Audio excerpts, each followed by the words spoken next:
Okay, guys, well, in this lesson, I'm going to talk about chirality. Now, I'm going to break this up a lot into several different lessons so you can get you can watch little bits at a time. So I'm just going to introduce the idea of chirality in this case, in this lesson, and I'll talk more about the specifics a little bit later. So we're going to talk about chirality. Chirality is really all about handedness. So if you look at both of your hands, they are chiral. So chirality is handedness. So being chiral means you have something that is handed, right? So left-handed or right-handed. So for example, if you have your hand, let me see if I can draw this way. If you have your hand, I'm going to draw a very bad hand here. The thing is, wow, that's really terrible.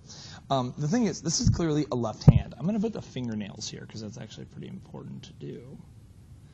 So this is a left hand. Now, if I have a mirror right here, if I have a mirror, then what's going to be reflected is the other hand, right? But realize I'm looking at it from a different direction, right? So your two hands are mirror images of each other. Now, that's what I mean by a mirror image. You can hold up any object in a mirror and see that it has a mirror image. So if I have like a wrench or something, let's try and do something. Oh, I like the idea in class, like a hammer. So like a hammer that looks like this. So I'm going to hold up, I'm going to have a mirror here, now I'm sort of looking, and then here's its mirror image. Now, everything has a mirror image. Now, I'm doing a bad job of drawing the mirror image. We're going to pretend that it's exactly the same. So these are mirror images of each other. So that's all I mean by a mirror image, is that another way to think about it is every point is transposed directly across. So let's do a top-down view of something like this.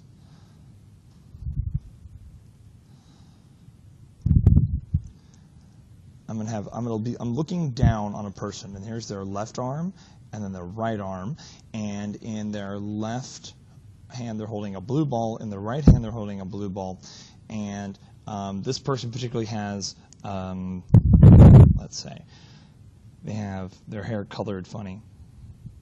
They've got it split in half like this, right? So now I'm going to have a mirror in front of them.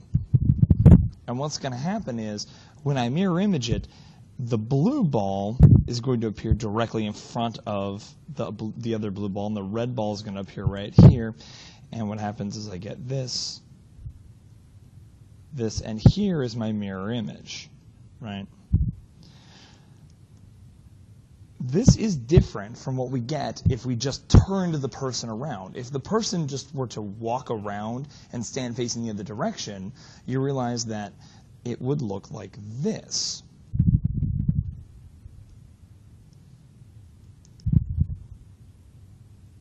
Because the red one would come over here and be in the right hand, and then the blue one would be in the left hand. So you see, there's a little bit of a difference between these two, right? There's a little bit of a difference. So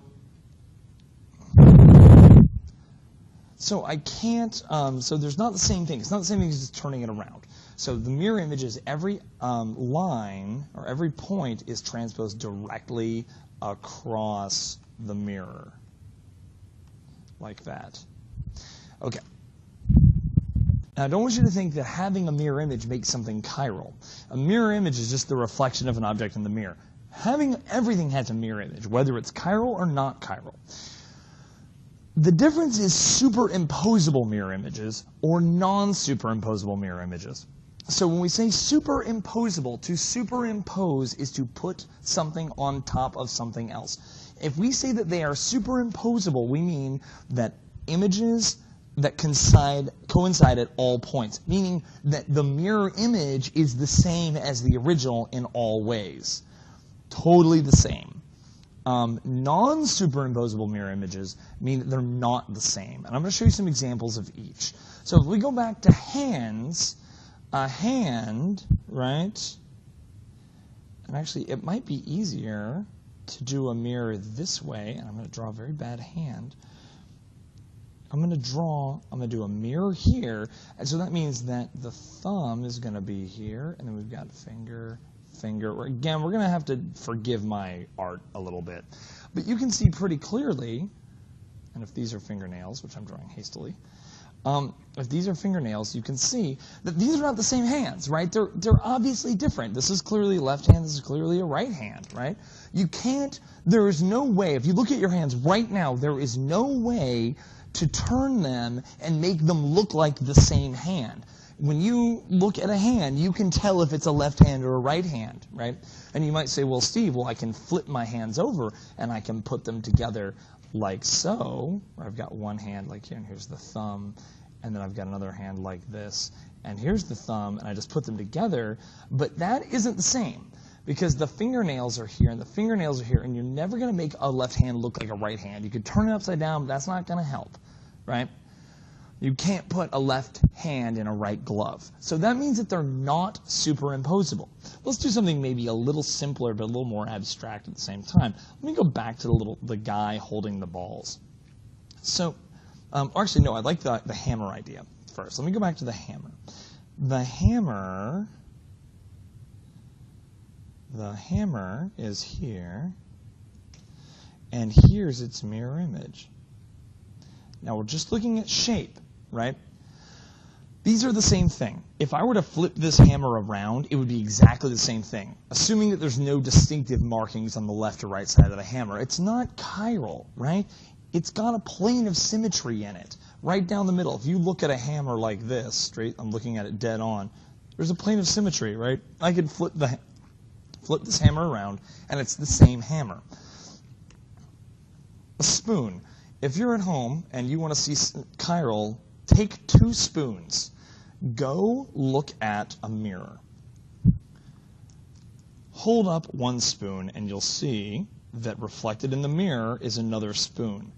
Take your other spoon and you can see that it's the same as the mirror. We're going to have to ignore any design or anything, but just the basic shape. They're the same. Your hand is different, right? It's the original and the mirror are the same. Or you could look at, I'm sorry, I should have said it a little bit differently. You can look at one spoon in the mirror and see it's the same as the original. Or you could look at 2 spoons and see that they're exactly the same and they are mirror images of each other. It's almost like you're looking in a mirror. I'm going to go back to this idea of a mirror here, and we're looking down at this guy. Now, I'm going to replace the things in his hand. He's got 2 objects, but they're the same objects, they're identical objects. So his mirror image looks the same as him. If he comes around and stands next to it, he doesn't look any different, right? Even if he had the crazy colored hair, right?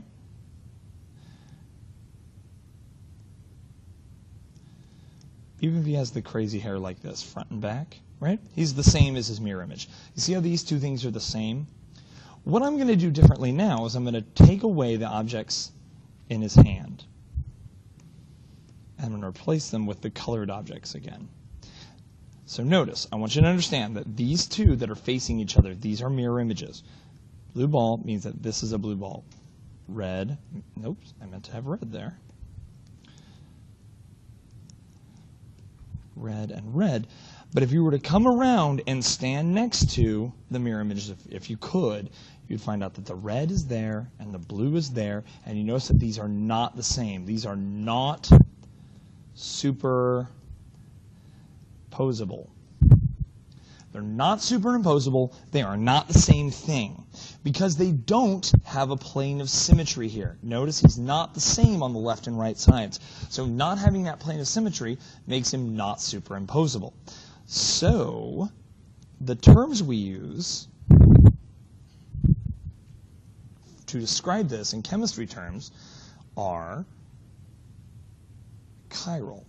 So I should just say this. An object that has superimposable mirror images is not chiral. Something that has superimposable mirror images is chiral. So chiral means handed, right? There's two-handednesses, right? They're non-superimposable mirror images. You don't have to have both to consider it chiral, but an object that is not the same as its mirror image is chiral. Something that is not chiral is achiral. The prefix a just means without or not. Like, you may not be aware of this, but the word assorted means not sorted. So achiral simply means not chiral. I'm going to stop this video here, and I will pick up another one in a minute. Just trying to keep these short.